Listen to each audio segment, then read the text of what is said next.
Bom dia, boa tarde, boa noite, alunos da semana, né? Nesse vídeo, né, eu vou falar um pouco da semana 5 e 6, né, do PET 3, né, cujos temas, né, o PET 5, a semana 5 do PET 3, né, aborda o trabalhismo, né, o sindicalismo no Brasil, e a semana 6 é a Guerra Fria, né, o partir do momento em que o mundo está bipolarizado pós Segunda Grande Guerra Mundial. Para essa semana 5, eu vou utilizar o próprio material que vocês têm, né, que é o PET, que traz uma abordagem mais sucinta, né, de como que foi a formação e os momentos chaves, né, do sindicalismo brasileiro.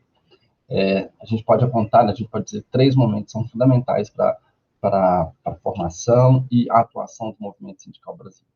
Primeiro, na Primeira República, no período de 1889 até 1930, né, apesar ainda do Brasil estar em processo de formação ainda de uma classe trabalhadora, a gente já tem alguns momentos em que a classe trabalhadora começa a dar sinais da sua organização na luta e na conquista por alguns direitos, né? Depois a gente tem um momento com Vargas, né? Era Vargas era muito importante para a classe trabalhadora em função de que vários direitos são alcançados, e isso fica muito associado à figura do presidente, na figura pessoal do Vargas, em função de uma campanha de associação do trabalhismo ao Getúlio.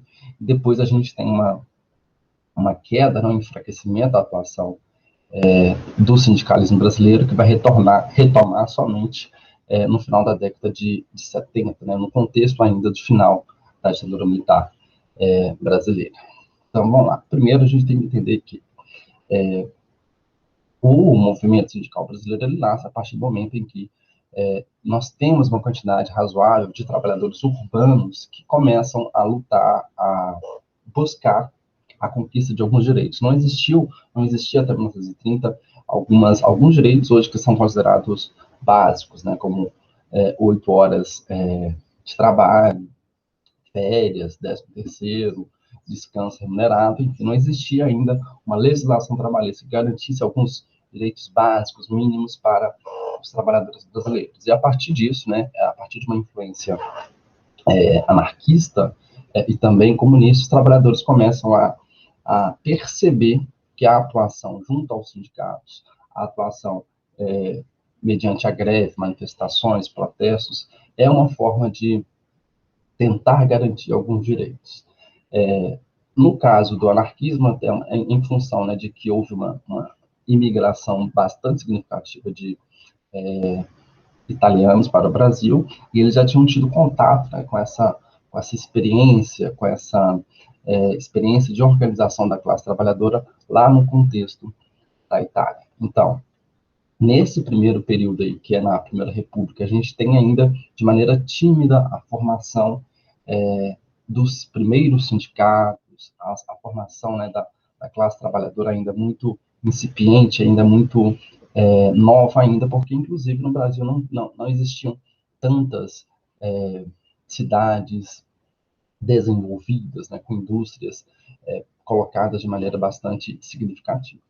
E aí, dentro desse contexto de formação, né, da classe trabalhadora, do sindicalismo brasileiro, a gente tem um conceito muito importante que vocês têm que entender, que é cobrado, inclusive, nos exercícios do PET, que é a ideologia do trabalhismo. Conforme eu disse anteriormente, o trabalhismo ele vai estar intimamente ligado à figura do Vargas, em função de que no Estado Novo, a atuação do DIP, né, do Departamento de Imprensa e Propaganda, utilizou-se de vários mecanismos sistematizados de informação, de propaganda, que associou vários dos direitos trabalhistas que a classe trabalhadora alcançou à figura pessoal, né, do Getúlio Vargas.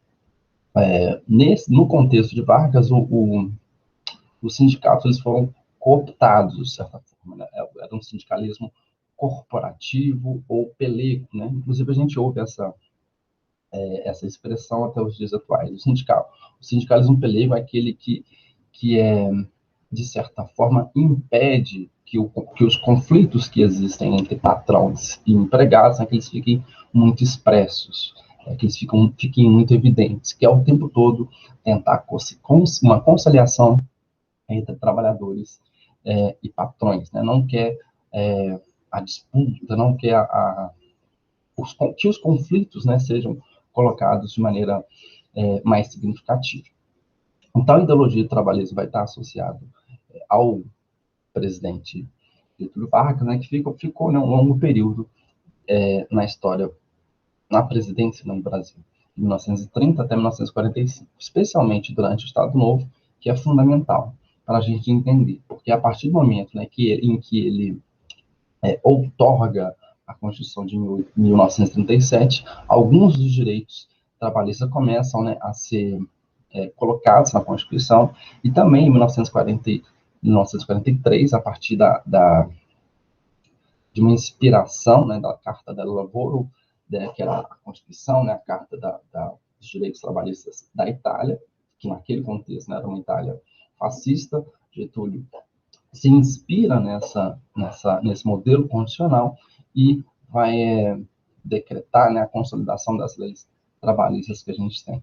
Apesar dessa influência fascista, existem muitos ganhos políticos, econômicos e trabalhistas para a classe trabalhadora. Então, por mais que fosse uma inspiração fascista, a classe trabalhadora brasileira agradou, né, da sistematização, da consolidação das suas leis na legislação trabalhista brasileira. Conforme eu disse, mais uma vez, né, essa, entre aspas, concessão que Getúlio Vargas faz não pode ser computada única e exclusivamente a ele, né, como se ele fosse um presidente bonzinho. A figura do Getúlio, né, fica muito bem vista em função da atuação do Departamento de Imprensa e Propaganda, né, que foi criado durante o Estado Novo para literalmente exaltar Getúlio Vargas. Tanto que, para muitas pessoas, né, os avós de vocês provavelmente se lembram, né, tem uma imagem muito positiva de Getúlio Vargas em função dessas conquistas trabalhistas e em função também do seu suicídio. Já pós-Estado Novo, né, vai ter um enfraquecimento da atuação do sindicalismo brasileiro, que vai retomar somente lá no final da década de 70, quando a gente ainda estava durante a ditadura militar, mas, especialmente em São Paulo, a partir, né, do ABC Paulista, né, as fábricas automobilísticas, dentro do contexto das fábricas automobilísticas, os trabalhadores vão começar a se organizar de maneira mais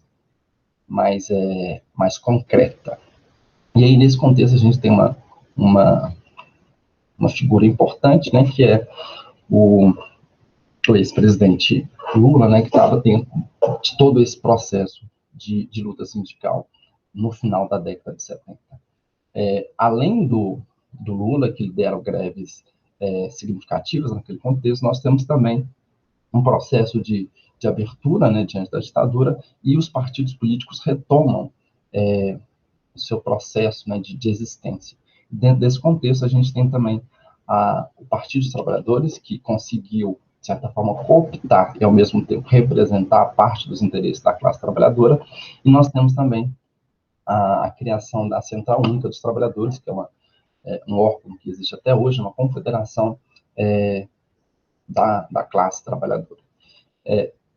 De maneira bem breve, esses, né, são os momentos muito mais marcantes, mais atuantes da classe trabalhadora brasileira, né, associada ao seu sindicalismo, né, em 1900, antes, né, do Getúlio Vargas, durante a Primeira República, com o Getúlio, e depois no final da década de 70, tendo aí, né, alguns atores, né, bastante significativos, como a Central Única dos Trabalhadores, o Partido dos Trabalhadores e o próprio Lula.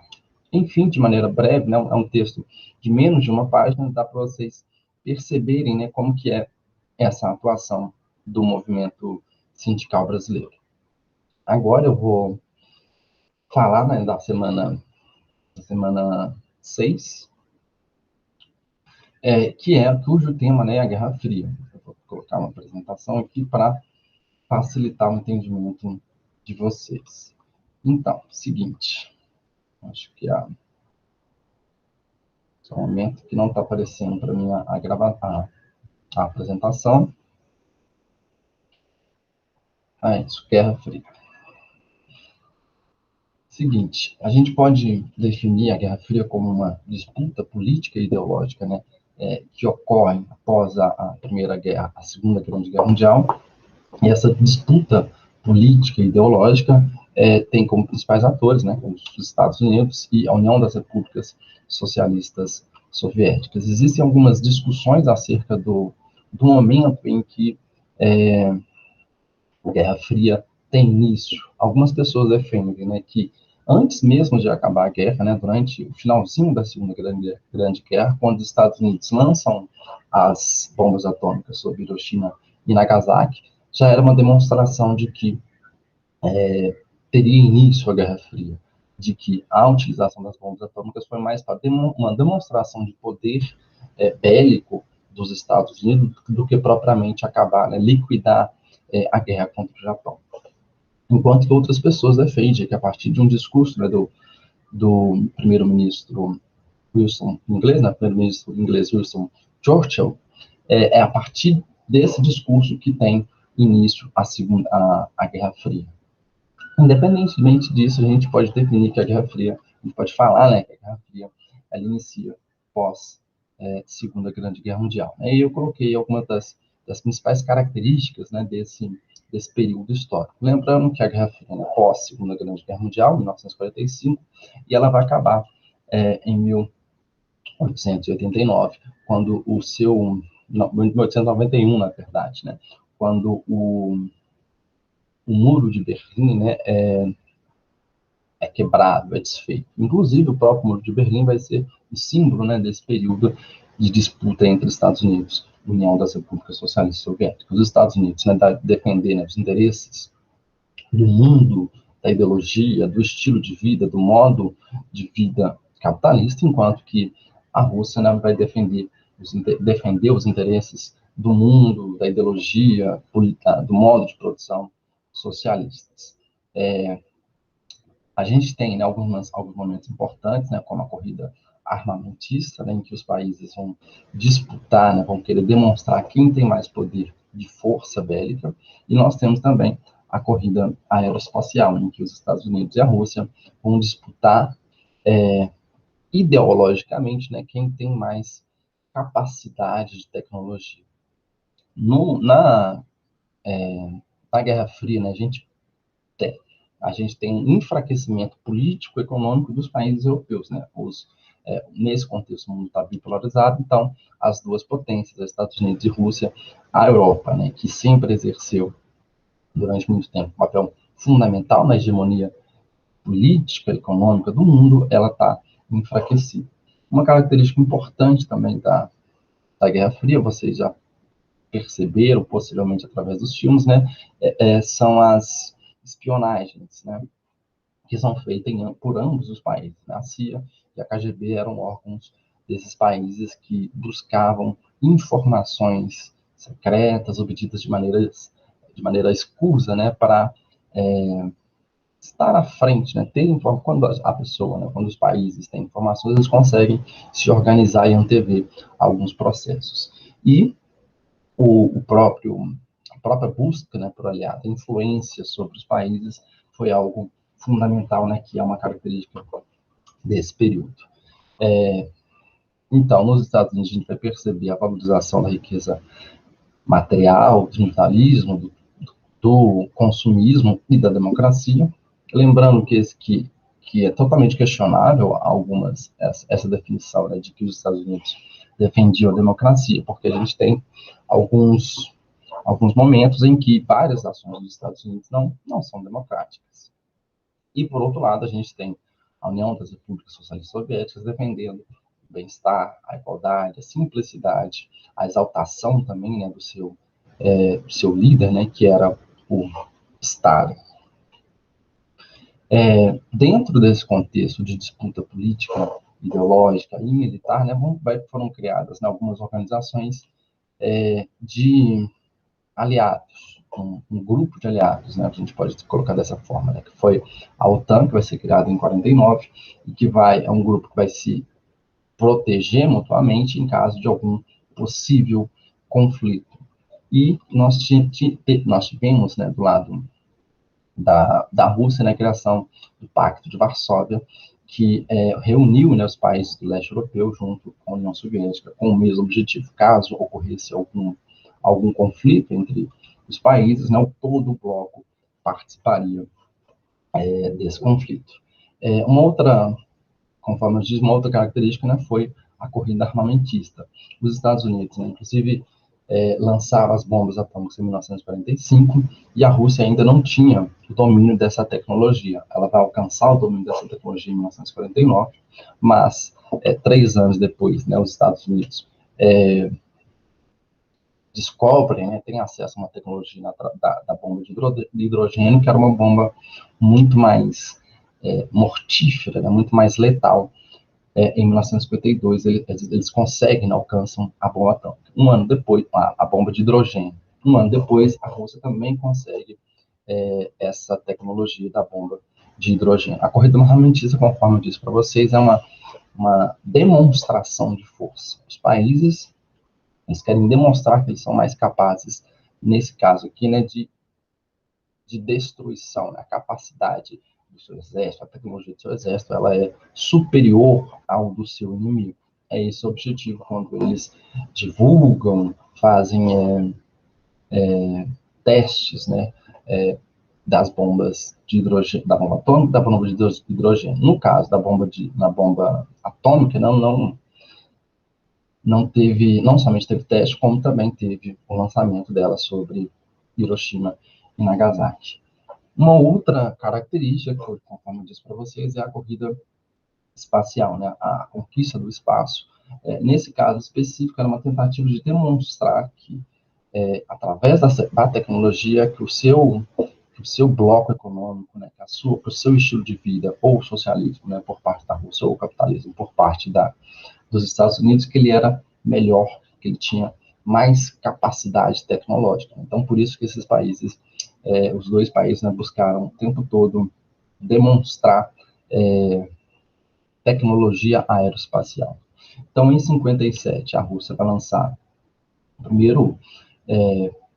primeira vez, né, que o primeiro satélite, né, no espaço, a primeira vez que isso ocorreu foi em 1957 com a Rússia. Depois, em 1957 ainda, a Rússia vai lançar o primeiro ser vivo, né, que é a cadelinha Like, né, que tem a foto, depois eu vou mostrar para vocês, tem a foto dela aqui.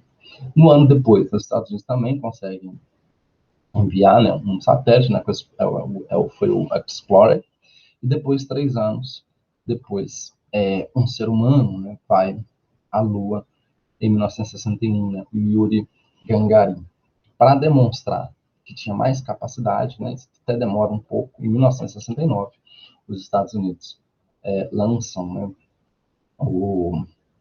vão à Lua, né, lançam um foguete que consegue aterrissar, né, na Lua. Nós temos aí a imagem, né, do Gagarin, que foi o primeiro ser humano, né, para o espaço, e aqui imagens, né, do homem na Lua, que no caso foram os Estados Unidos. A cadelinha Laika, primeiro ser vivo, né, para o espaço. Dentro do contexto, né, de tentativa de influência, de exercer influência sobre os outros países, houve um plano por parte tanto dos Estados Unidos como da Rússia, né, um macartismo nos Estados Unidos, né, que foi uma tentativa de combater internamente e externamente algumas influências socialistas dentro dos próprios Estados Unidos e nos países aliados. Nós temos um exemplo até anterior ao macartismo, né? Nós temos um exemplo aqui no Brasil, né? O Brasil, em 1947, o Dutra, que era o presidente da época, cassou o registro do Partido Comunista Brasileiro. O partido deixou de existir. Teoricamente, se nós estávamos numa democracia, isso não poderia ocorrer. Mas como o Brasil, né, como o presidente Dutra se alinhou aos Estados Unidos, ele tinha um compromisso de perseguir ou eliminar qualquer influência interna de ideias, instituições e partidos socialistas, comunistas. Então, o macartismo vai ser esse plano, né, de caçar, de impedir qualquer tipo de influência do inimigo no seu território. Nós temos o macartismo, e nós temos também um plano da Rússia, né, também de exercer influência, inclusive econômica, sobre os outros países. No caso aqui, no caso da América Latina, quando ocorre a Revolução Cubana, os russos, né, vão investir de maneira bastante significativa na ilha, né, para, de certa forma, ameaçar os interesses, demonstrar, né, que os interesses norte-americanos na América, né, que eles estavam ameaçados, né, que todo o continente americano não era alinhado aos Estados Unidos. E aí, nós temos essa estrutura. Plano Marshall de um lado e a Comecon do outro.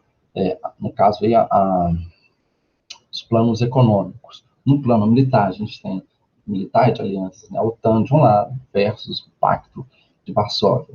E aí nós temos a subdivisão também da Alemanha.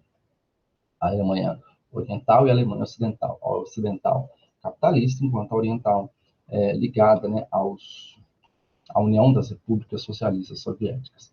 Aqui nesse mapa também dá para a gente perceber claramente, né, como que a Europa está dividida. Do lado direito, vocês observam que a parte em laranja, né, são os países sob influência da União das Repúblicas Socialistas Soviéticas. E do lado ocidental, né, do lado esquerdo, aí nós temos os países sob influência dos Estados Unidos. Então, em 49 vai ser criada a República Federal da Alemanha e a República Democrática da Alemanha. A República Federal da Alemanha ligada aos interesses sob influência, melhor dizendo, dos Estados Unidos, enquanto a República Democrática da Alemanha sob influência dos comunistas, né, sob a influência da Rússia. Em função, né, de haver um conflito internamente na Alemanha, como ela está subdividida, optou-se, né, pela criação do Muro de Berlim, que vai ser o bloqueio de todas as vias de acesso terrestre de Berlim Oriental. O muro, né, vai ser criado em 1961. Essa imagem dá para vocês observarem como que era a situação dentro da própria cidade de Berlim. Mais algumas imagens, novamente, né, a subdivisão da Alemanha, a zona soviética, na verdade, eram três zonas anteriormente. Uma sob influência americana, uma sob influência francesa, depois uma sob influência britânica. Mas, como esses três países, né, faziam parte do mesmo modelo econômico, né, que é o capitalismo, então a gente divide, né, em dois. Ao invés de dividirmos em quatro, a gente pode falar de Berlim, de República Democrática Alemã e República Federal Alemã. Hoje nós não vivemos mais esse contexto de bipolaridade. A gente não tem mais um único polo. A nova ordem mundial hoje é marcada pela ampliação, né, dos polos presentes no mundo. E pelo poder das armas, de certa forma, foi substituído pelo dinheiro. A gente tem a Europa, né, volta a ser um polo, Estados Unidos, né, se consolida, de certa forma, como o polo mais importante dentro do contexto capitalista ocidental, em função de que, em 1991, né, a União das Repúblicas Socialistas Soviéticas ela se desintegra. Ela já dá sinais, né, de que em 1989, né, que ela iria acabar, e isso é feito oficialmente em 1991, e aí a gente tem o fim, né, desse período que a gente chama de Guerra Fria. Hoje a gente vive um mundo multipolarizado e global. A globalização, a acentuação cada vez mais forte, né, da ligação entre os países é uma constante na atualidade. Enfim, só essas informações, né, que trazem no PET 3 da semana 5 e 6. Espero que vocês tenham entendido, né, isso vai estar disponível para vocês, né, tanto no no Google Sala de Aula, como também no YouTube, vocês escolham, né, qual que é o meio, qual que é o suporte mais adequado para vocês assistirem. Abraços e até mais.